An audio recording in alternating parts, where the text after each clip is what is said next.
Welcome to Vegas Circle Podcast with your hosts, Paki and Chris. We are people who are passionate about business, success, and culture, and this is our platform to showcase the people in our city who make it happen. On today's podcast, we'll be delving into an entrepreneur's insight on branding, culture, why specific podcasts succeed. So please welcome to the circle, Mr. Wayne Lewis, man. What's up? Thanks for having me, bro. I got to say this to his face, man. Right, so I was wrong about this brother, man. I got to tell him about his face. We had a great conversation over the phone. But let's jump right in, man. So originally from Los Angeles. Yes. How'd you get into business for yourself? And I've seen you done a lot. I think business just kind of came natural. Just being a bad employee, bad student. So it's like, where do you go? You know, always questioning rules and authority, and just always asking why, and not really understanding why, but why got me in trouble a lot of the time. So got you. That's you what said being a bad employee, man. Yeah. I don't think I've ever heard anybody say that. No, it's for sure. Is it because your mind was somewhere else? Like you always had another vision out there, like, hey, I want to do this, or I always had this that I'm working towards?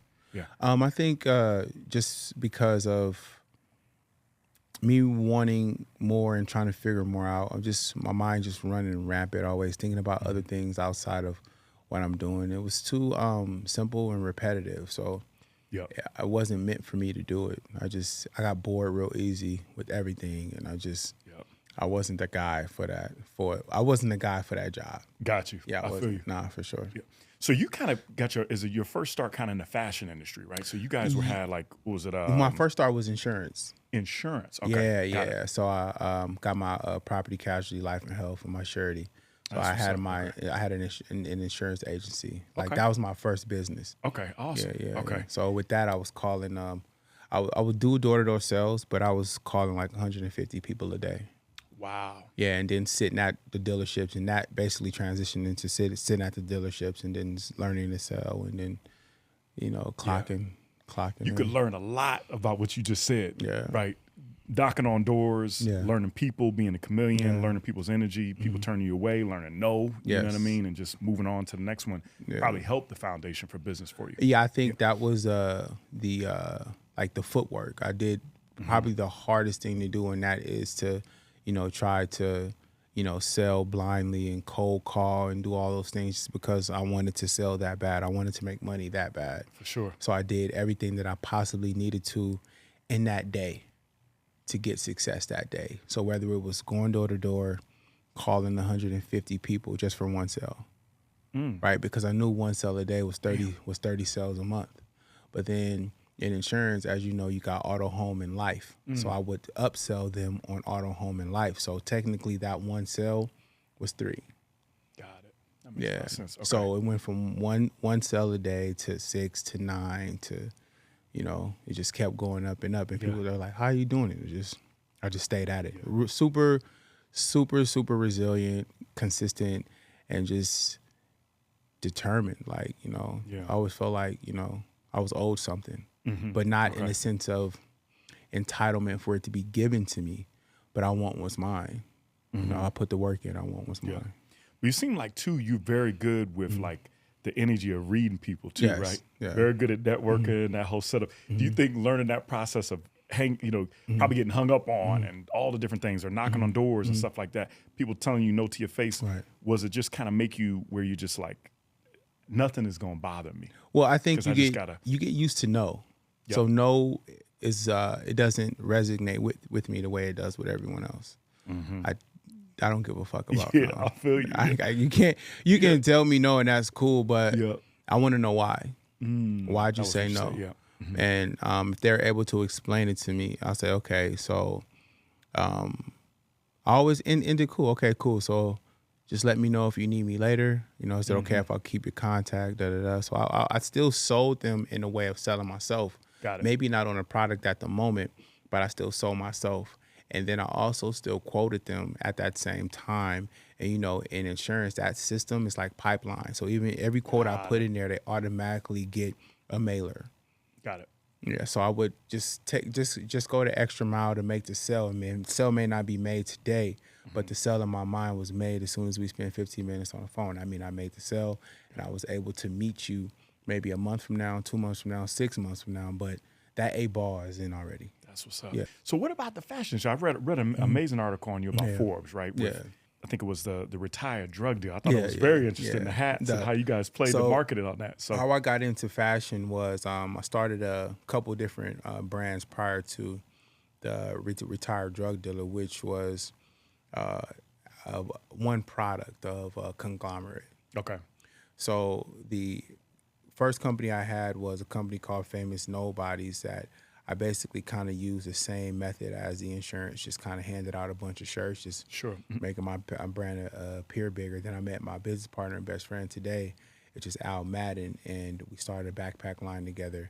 And then it's pivoted into everything else that we've done. So the retired drug dealer hat was a 5-minute design that I did. I made that design in like 5 minutes on like Halloween Eve. Got it. Randomly, and it went viral. And we sold like Jay-Z, all type of people wearing your stuff, right? Year to date, we think we sold like 59,000 hats. That's awesome. Yeah, at $60 a pop. That's awesome. Yeah, okay. 57,000, somewhere around there. We're at $59 to $60 a pop. Wow. Yeah.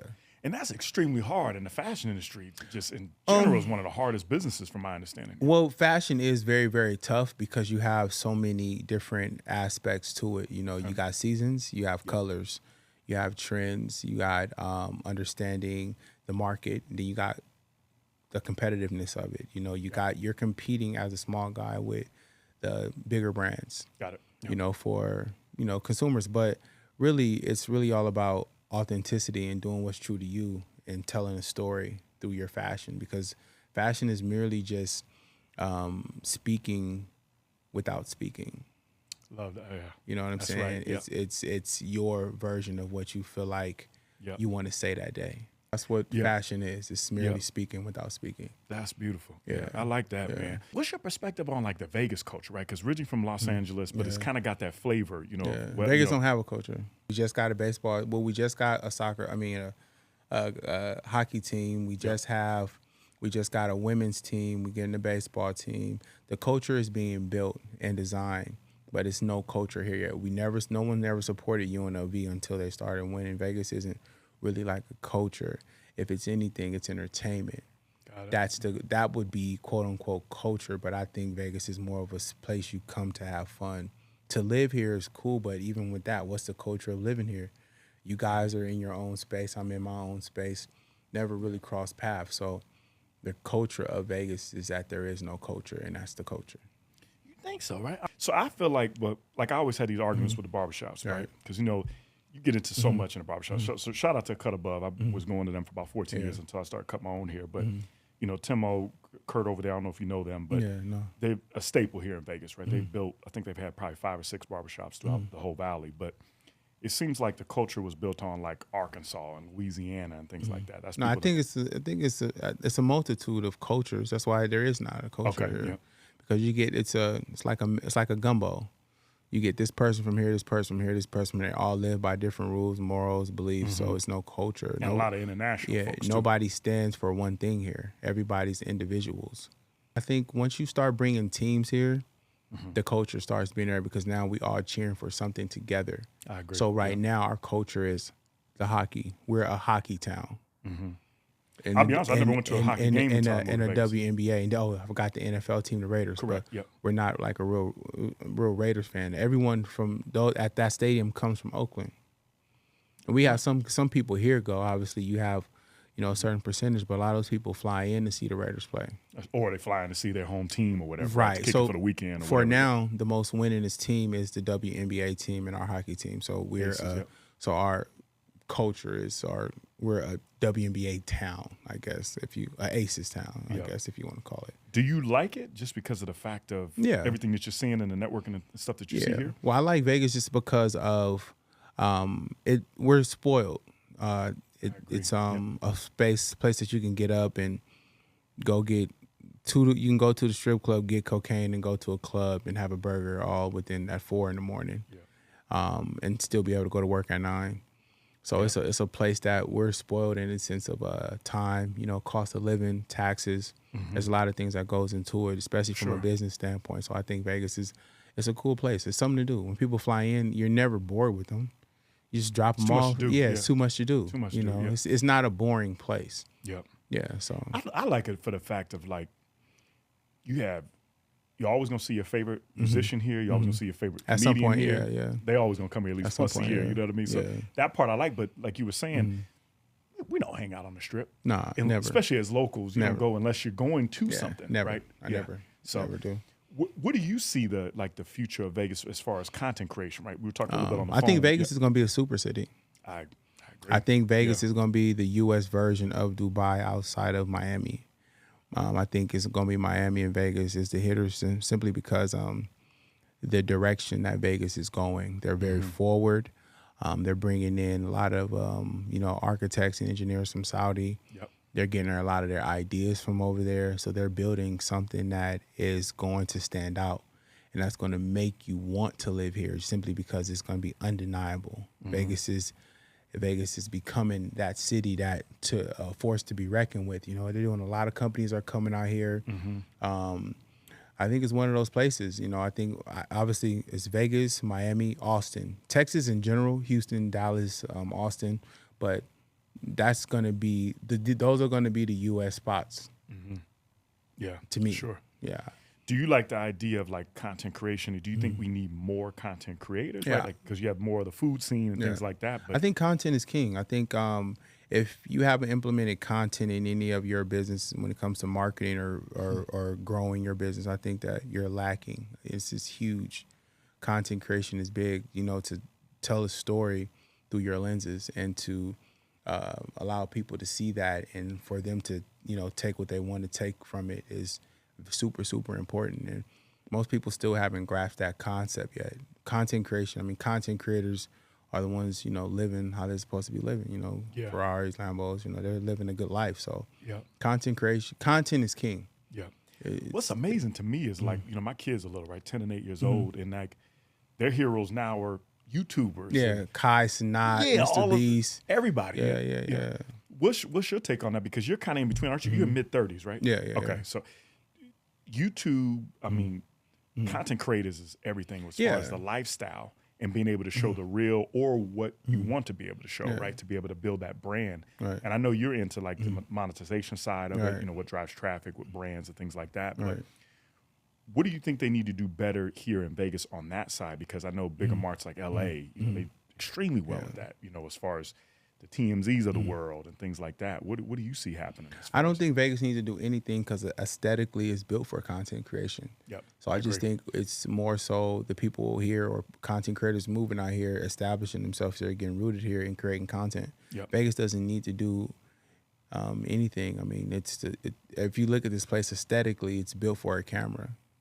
100%. Yeah, so it's beautiful, 1,000% want you to take pictures of these things. We have, you know, it's just art everywhere in a sense, you know, from, you know, the architecture to the things that they create and just attractions everywhere. So I don't think Vegas needs to change anything. I just think it's all about the people here and wanting to do content. Yep. Yeah. That's for sure. Now, this podcast space has absolutely exploded. I know you've been doing it for, how long have you been in the podcast space? I've only been in the podcast space a year and maybe like 6 months. Wow. Yeah. I would not have expected you to say that. Yeah. So during the pandemic, were you thinking about podcasting like in 2020? No, I got thrown in. I got thrown in the podcast space because my PR. Shouts out to Danielle and Eliza. Okay. You're perfect for it because you're so honest and not, you know, you'll sugarcoat nothing. Yeah. But how do you feel about the podcast space? I think it's important. You know, it's the new media, it's the new broadcast, and I like it. Granted, everybody's not cut out for it. So right now, you're kind of doing the who's kind of deal. You know, some people are going to fade out, some people are going to stay, but really, it's just all about having those great conversations and being authentic and giving your honest opinion. Yeah. That's the new thing. But as far as the podcast space, I think it's a great space. I enjoy it myself, so I can't knock it. Yep.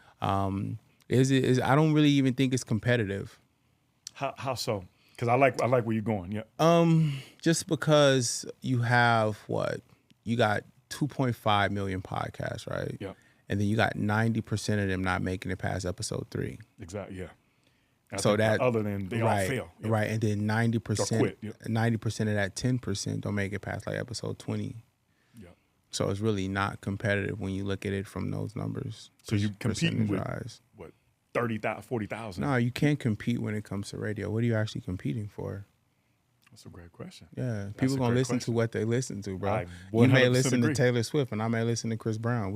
She ain't competing with him That's a very unless good we point, drop yeah. our albums on the same day, or unless me and you purposely, intentionally are competing like that. So me and you are doing the same. We're shooting the same day, dropping the same day with the same guests. Yeah. Then we're intentionally competing in that case. But in the podcast space, people are wanting to listen to what they want to listen to because they are genre based. That's true. That we're all not the same person, where we don't all speak the same, and we're all not under the same genres. So competing is like crazy, right? That's I love that. You, Yeah. like, well, what are we actually competing with and for? Like, there's so many radio stations, there's so much of everything.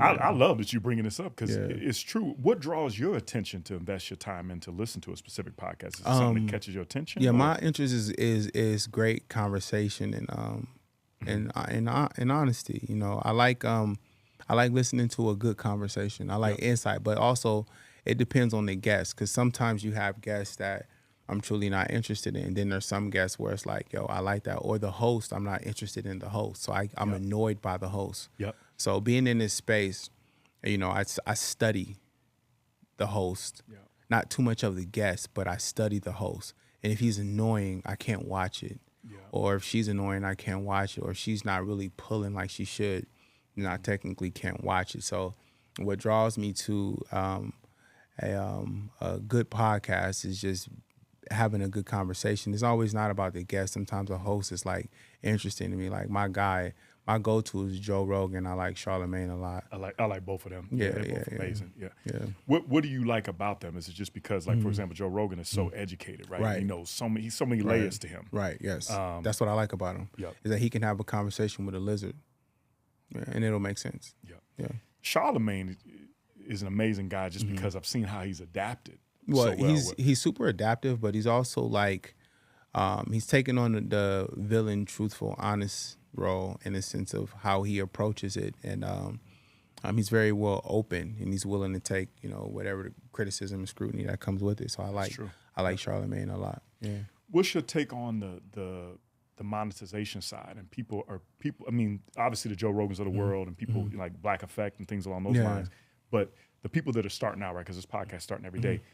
What would you say to them? Is there real money in this starting out? Or? Yeah, well, I think obviously you have to invest into your craft, but there is money in it. There's money in everything. If you seek money, there's money there. Yep. But it's just understanding your platform and your power. If you whatever platform you create and you have an audience there, then there's your power. May not be in syndication aspect because you may not have the ad rev or anything like that, but your power is the audience. So giving the guest a stage to speak, whether they're mine, whether it's sell the product, whether it's religious or rock stones, crystals, potions, whatever, giving them that platform to speak and have people watch them, there's your power there. So there's money in that. So you can charge for people to come on. Yep. You can charge on the monetization end on whatever platform. And then you can get picked up by a streaming service or some kind of company, or maybe like a company that, that buys and sells podcast episodes or shows, you know what I'm saying? So there's a lot of different aspects to it. Once you understand media and television, it's a lot of money in it, you know what I'm saying? So yeah, I would say there is. Yeah.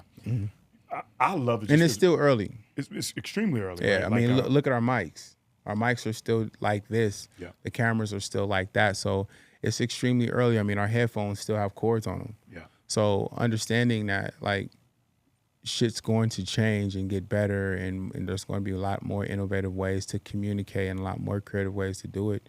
I mean, we're at the cusp of this, bro. Like, I mean, look. Yeah. All this is connected, wires and everything. So it's Bluetooth and speaking. Right. And so it's going to evolve. Yeah. For sure.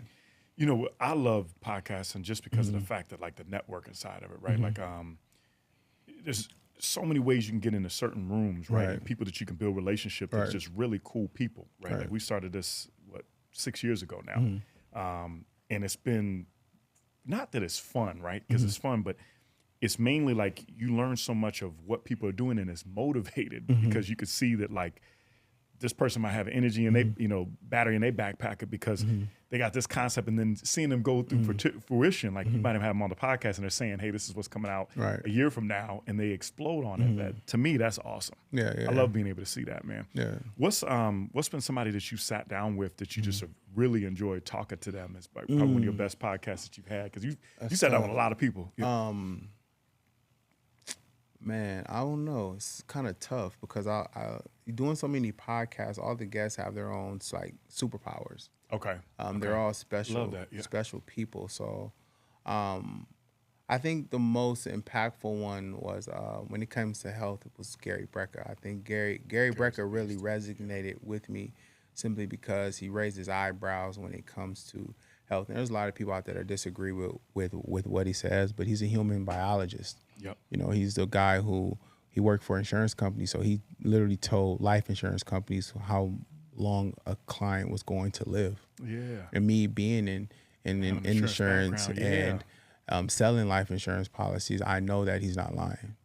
You know what I'm saying? So I think his was definitely a eyebrow raiser, just because he hit on a lot of different points and let you know how different races are all different and what we're deficient in when it comes to our minerals and our vitamins and what we should eat, and how wheat and noodles is the reason why a lot of people are depressed, and depression medications actually were created around a certain time that they started using the spray on the wheat, and that's how the pharmaceuticals were able to sell their depression medications, because it was the side effect on what they sprayed on the crops. So it was so like when it comes to information, it was just a lot of information that I listened to, and was like, oh, this is crazy. I heard about him through, I think it was Dana White. Dana White blew him up, right? And that's how he got in really amazing shape and the whole nine, man.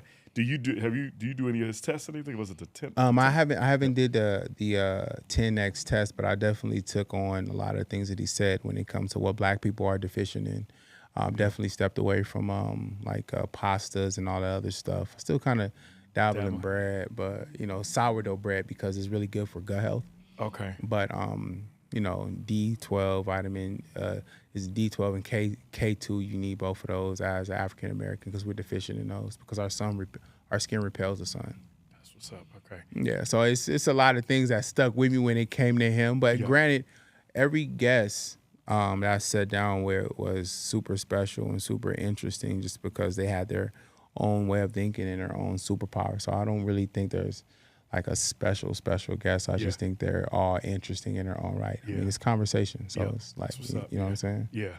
So branding, I know, is big on your part, right? You do, management and branding. You've done an excellent job building your brand. What do you think people are doing wrong on the branding side, where you think they're being too fake and trying to act like they aren't who they say they are, or is that a good play?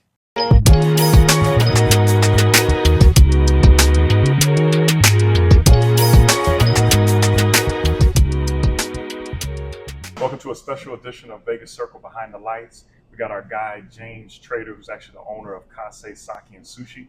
Talk a little bit about your restaurant, how this all came together. So Kase, we're a casual omakase experience here in Las Vegas. Omakase literally means I'll leave it up to you. So leave it up to us to curate your experience here. One of our most popular menu items is our amori. It's a 7-course plated meal.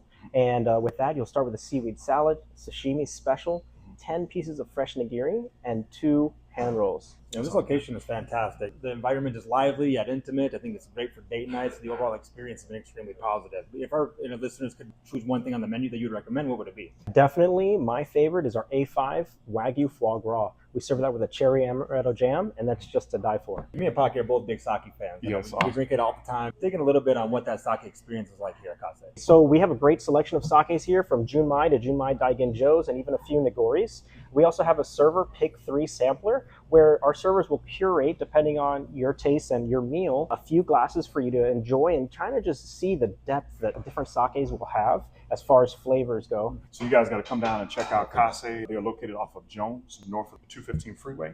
Check out kasesakesushi.com.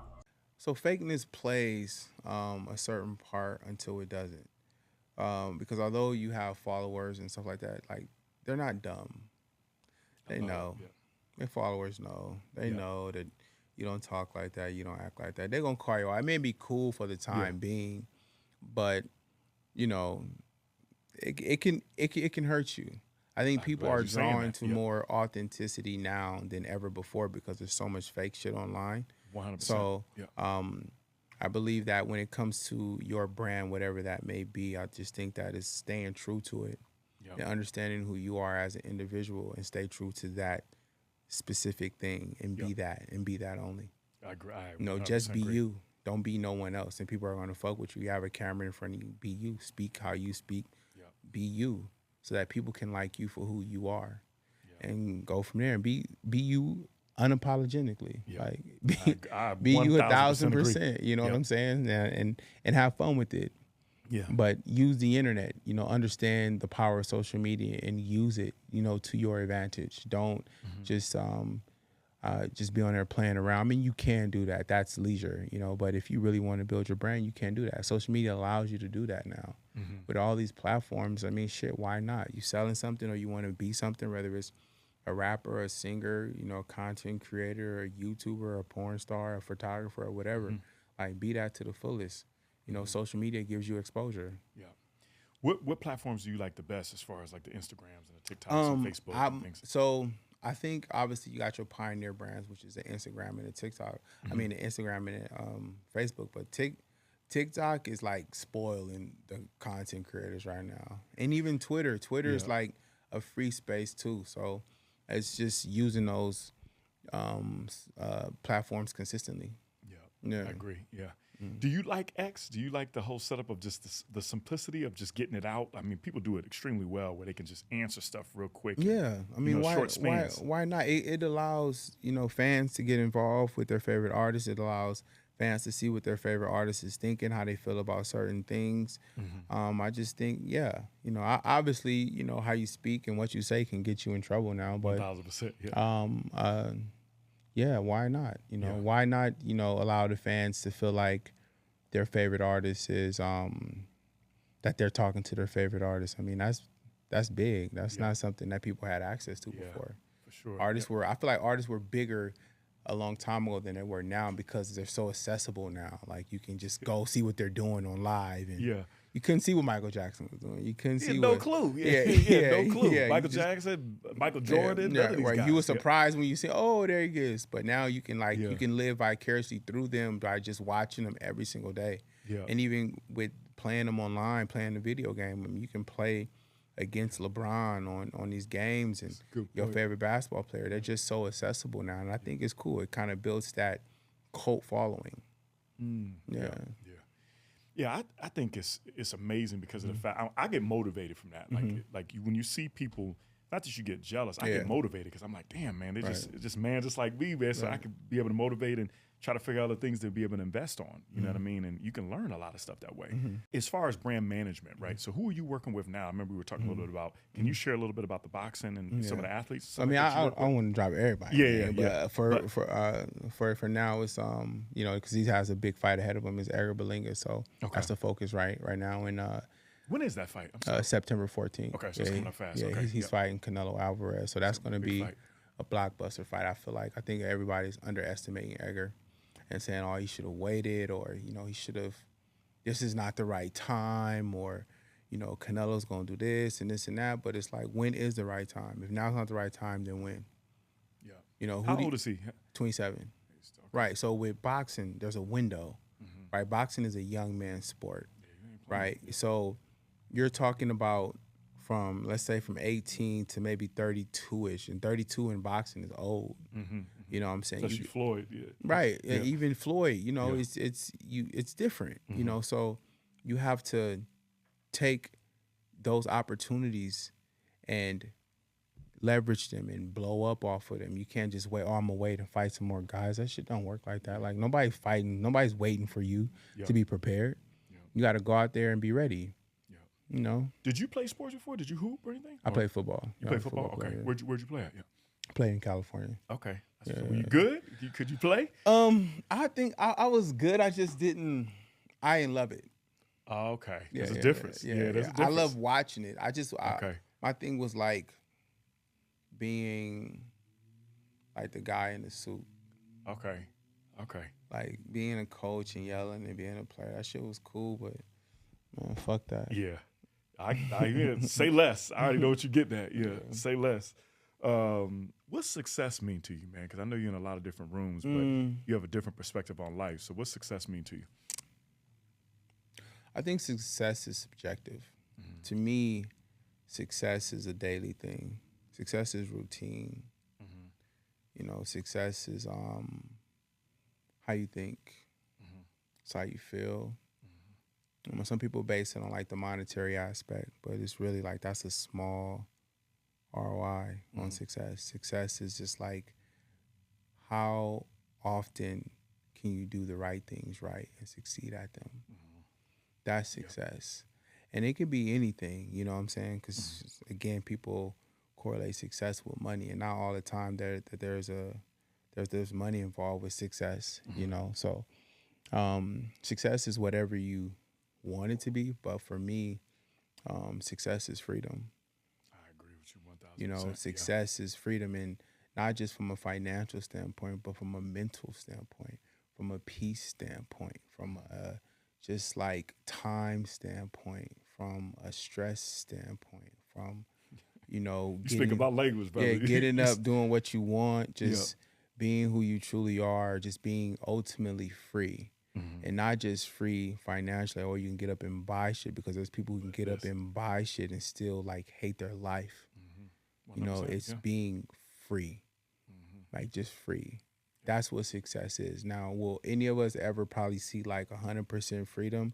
Nah, because success is, well, for black men, is handed to you on a string. You know, so. Why do you say that? Because it is.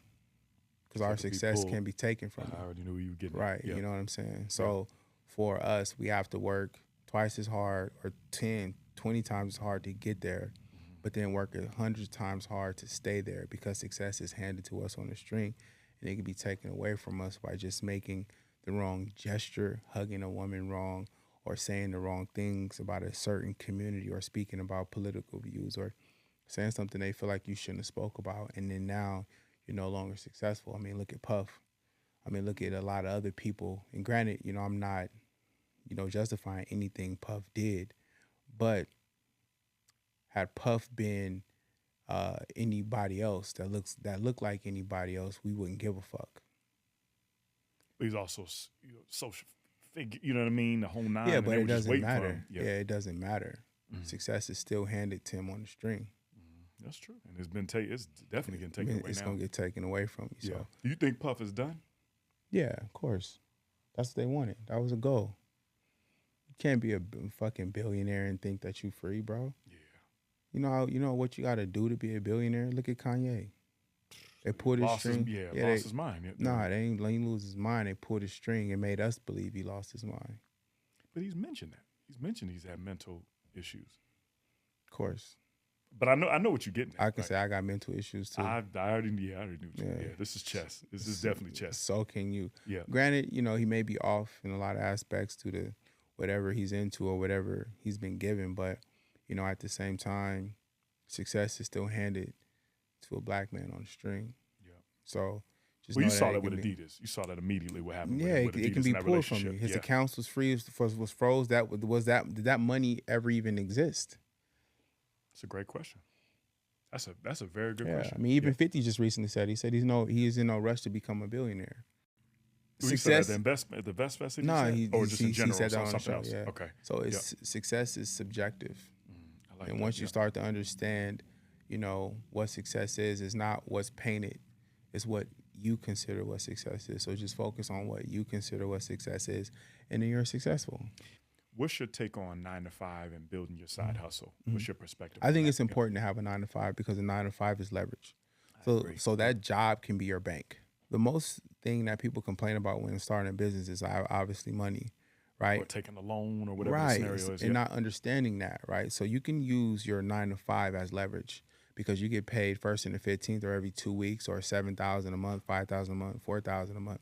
You can use a portion of that money to fund. Set your budget up. I'm following Right. you. Yep. So you can work that 9 to 5 and work your 5 to 10, right, and still be happy and making an extra 10, 1,500 a month or 15,000 a month, however you choose to set up. But a job is good because one, you got benefits, it's structured, you don't have to work hard because they give you 8 hours to finish a task, and they give you that 8 hours every single day, right? They give you a lunch, they give you 8 hours to do one simple task that most people will never finish or complete, and they pay you for doing half-ass work. So if you use that time and that, what they're paying you to leverage and, invest in your business, and there you go. But then in the meantime, be understanding what business credit is, what understanding your credit is and how powerful that is, and then going to the bank and setting up bank accounts, getting business funded, and then using that money also to fund your business. So it's a lot of different ways that you can use a 9 to 5. A 9 to 5 is not a bad thing. It's just been painted as a bad thing because everybody paints entrepreneurship like it's a good thing. Yep. And to be an entrepreneur, you got to be a fucking suicidal. You got to be a psychopath. You have to be a real fucking psychopath and really a real life narcissist. I like when Mark Cuban was breaking that down, right? He said, you in competition, man. People every day are there to kick your ass, basically, But I like the fact that you brought up, use it as almost like your own bank, your job as your bank, because he was mentioning being a billionaire. No, don't take the loan out. And I like that perspective of, because taking that debt, and then you already have to have that payment coming up, and you might not have money coming in. That stress can be a lot. It depends on what your view of structure it. Yeah. What your view of debt is. The USA is in debt. Yeah. So how do you look wanting to become a millionaire or a billionaire or 100,000-aire, not considering debt? Everything you do is debt. Yeah. School is debt. Car note is debt. Everything has debt attached to it. So not in understanding, again, how debt is perceived, because debt is perceived in our community as a bad thing, but in other communities, debt is needed. They understand debt. Yeah. It's taught. You don't need to be able to afford the debt. You just need the loan. Once you get the loan, you put everything in motion. If you miss 30 days or the first couple payments, who gives a fuck? Yeah, that's true, because you can set it. Yeah, you can recoup. And if you know in 90 days you're gonna be making $3,000-4,000, and the payment on that debt you took is $700, then just pay them back back the $2,100 that you behind and continue to move forward. Yeah. But debt is needed. I agree. Yeah. When you have a millionaire and a billionaire and 100,000-aire, there's debt. I haven't met one without debt. I don't care who you are or what. Yeah, unless you're paying with everything with cash, and most millionaires and billionaires are not paying everything with their cash. They're using someone else's money. And most of 9 out of 10 times it's the bank's money or some money guy. They're investing in your vision. Everybody has debt. I consider debt.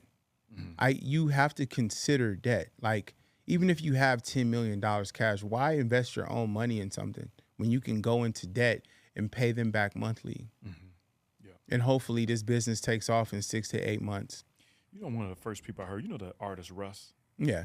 I love what he was saying on there. He was basically saying, look, I'll take a loan out on $1 million and make that payment so that I could keep everything low, keep the overhead low. And I was like, damn, I don't think I ever heard an artist say that before, because he's independent. So I was you have to. You know, I think me and my business partners fell into that, using our own money trap. And, you get lost, man. You get that. Those losses hit the account.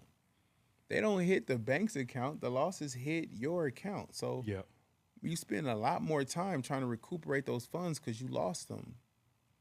Versus, oh, well, shit, it's the bank's money. I'll pay them when I want to. All they're going to do is blow my phone up. I got the money in the account. I'll pay y'all when I'm ready. Yeah, that's true. Those are your options. But when you are losing the money, it's like, shit, I'm going broke.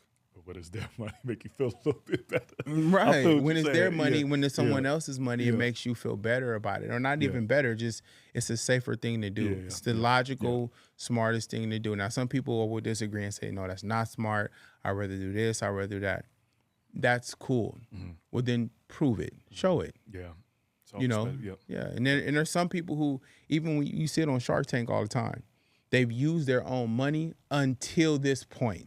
Now they want the sharks to invest. They're in debt to the sharks. They're giving up equity in a piece of their company for expansion or to leverage. That's to get to the next level. You have to give up something to get something. It's the cost of opportunity. who's in your circle is speaking in your life, man, to keep you sane and keep you on the right direction? Man? Well, I tend to listen to people who only are walking in the shoes that I would want to walk in one day, and have done the things that I aspire to do, or making the money I aspire to make. So I only speak to those people. But in Vegas, I've had a couple of mentors. And I've had some celebrity mentors. I've sat down with some and chopped it up, and they've poured into me. Had some, like yesterday, out talking to Mike Rubin. That's what's up. Yeah, that's a big flex. Man. Yeah, that's a huge flex. So how'd you get connected with him? I was at a private event. Okay. And I had met him before. That's one of my favorite people to listen to. Yeah, I had one of my boys, Q. We had went to a dinner, and Joel and B, I think it was in bachelor party or engagement dinner. He was there. Okay. And we had chopped it up there, and then seen him last night again. So. Yeah. He got himself in trouble a little bit, man. Just with yeah, but I like what he was saying. I even told him, told him last night. I'm that was like, on the Breakfast Club, right? Was it? Yeah, I said you wasn't wrong, and he's like, I know, but I got a call from somebody. I said, I know that. Off at him? Right, but no, he said it wasn't his place to speak. I said, but if they not speaking on it, then why aren't they speaking about it? We know our community's fucked up, but no one says anything about it. But as soon as somebody from another race said, it's like blasphemous. Like, oh, you shouldn't be speaking on that because, bro, if it's put it like this, if our shit is so bad, a white person saying, "Hey, man, y'all got to do better," then it's a problem. Yeah. Because because think about it, they truly don't care. Yeah. It's not their problem. But when somebody of another race sitting back, like, "Hey, y'all better stop. This is becoming a big problem in y'all culture." Yeah, it's wrong for him to say that because he's speaking from a third person perspective. He's not in or of the culture, but he's watching from a bird eyes view. That's just like if a pigeon say, "Hey, you got a lot of shit outside in your backyard." What I'm gonna say? You don't live here, so you can't. No, I mean, if that's his perspective of my backyard, then maybe I need to correct something, So I don't feel like he was wrong. Yeah. I think he should have stood on what he said. I mean, apologizing to the community or to the culture for saying like, "Yo, we got to do better" is crazy. I feel like nowadays everybody's got to say sorry just because of the fanatics, and he's probably worried about and for all sure. of that. And I understood his stance. I understood his stance. He was protecting his brand and his business. I get that, but at the same time, I still feel he wasn't wrong, and I stand on that. I get what he said. I get his part. He's like, I shouldn't have spoke on it. Yeah, but shit. It is what it is. It's on the internet. Yeah, it is what it is. Yeah, you said sorry, but you still feel how you feel. Mm-hmm. You still feel how you feel. I like what he's doing just because of the fact that Michael Rubin, like you were saying, people that you look up to, or maybe you see him from a distance, you got a relationship with him. But I love the fact that he is the type of person he is. He don't seem like he's fake. Like he's super authentic, bro. Last night he has ice on. Like he's I think he's just at this point in his life. I think he feels like and I don't know him in depth. I just feel like he's just having fun, and I think it's dope, But as far as mentorship, I feel like as a growing person, you should always seek out mentorship because we don't have all the answers. I agree. And I think people are so caught up in this way of thinking like, oh, yeah, I could do it on their own. No one has done it on their own. So it's like go get the right help and get the right voice and, somebody who has some of what the right answers are. Maybe the answers were right in their time, and maybe they're a little bit skewed or jaded now because times have changed, but you can still get someone's perspective on what you're doing on the journey that you are about to embark on so that you can be ultimately prepared from a wisdom standpoint on how to deal with those adversities when you're maneuvering through the process and understand what roadblocks you're going to run into and how to handle those. It's like in preparation, they're giving you directions on how to maneuver through the bullshit. I agree. Because that's really what mentorship is. Yeah. They're not teaching you how to be successful. They're just teaching you how to maneuver through bullshit when becoming successful. From an experience. From an experience standpoint, for business advice, right? I know we talked a lot. We kind of went in a lot of rabbit holes, but what would you share for somebody right now? Maybe they're listening to you right now and they're saying, damn, I want to put my vision out, man. Yeah. What do you say to them of what's the first thing that they do? First thing that you do is start to educate yourself. I think obviously correcting yourself and becoming better every single day. And whether it's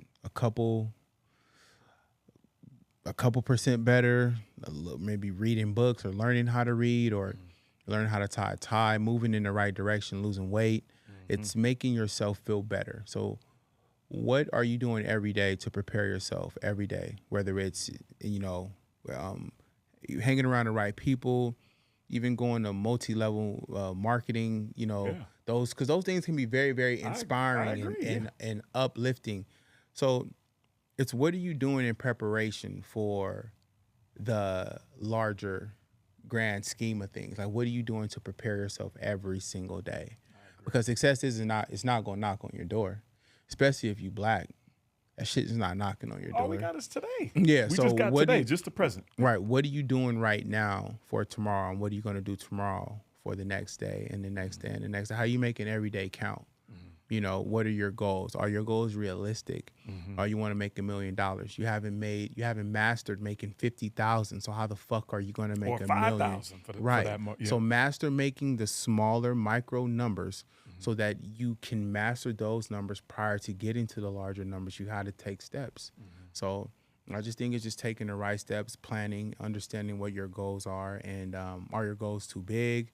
Mapping everything out and writing it down and really just locking in, and what are you willing to give up? Everything comes with a cost. So if you're young, you're gonna have to give up your young years. If you're older, you're gonna have to change some habits and become better. You know what I'm saying? If you're afraid, you gotta become less fearful, less worrisome. You either gonna have faith or have fear, but you can't have both. I agree. Just transitioning a little bit, man. We always talk about, I'm a big foodie, man, and food in Vegas is just getting excellent. It's getting so much better, man. But what's your favorite restaurant in Vegas? Shit, I don't have a favorite, but what's your go-to? If you want to get some good food?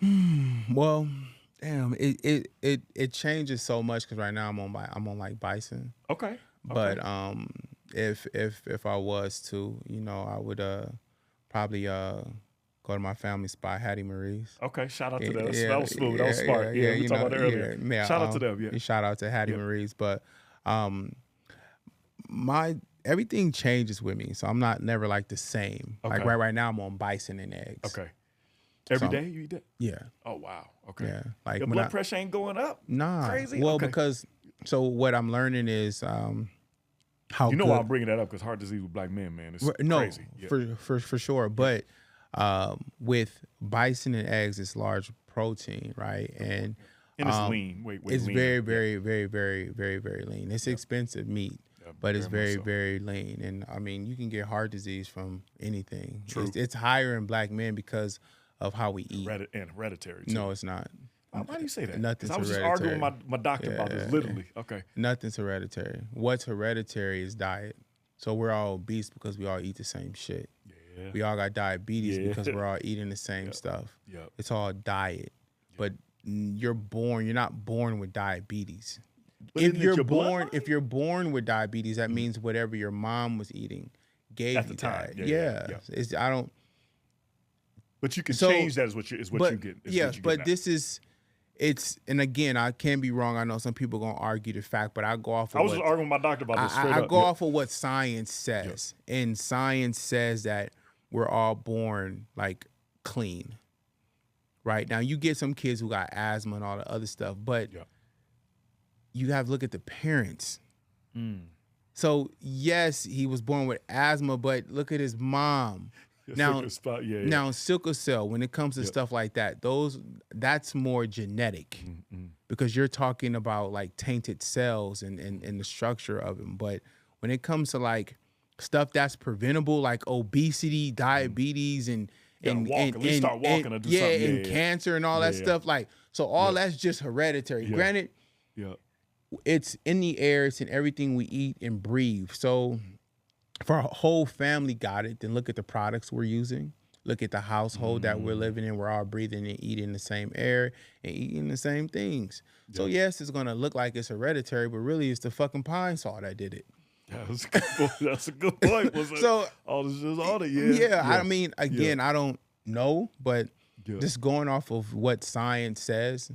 And, just reading, again, you have different aspects of it. It's all subjective. Science is subjective. the truth is subjective. So, but I will go with subjective science versus what someone's saying. Oh, you obese. That's hereditary. Yeah. Like skinny people just not in your family. I think it's subjective, but I get it, man. yeah.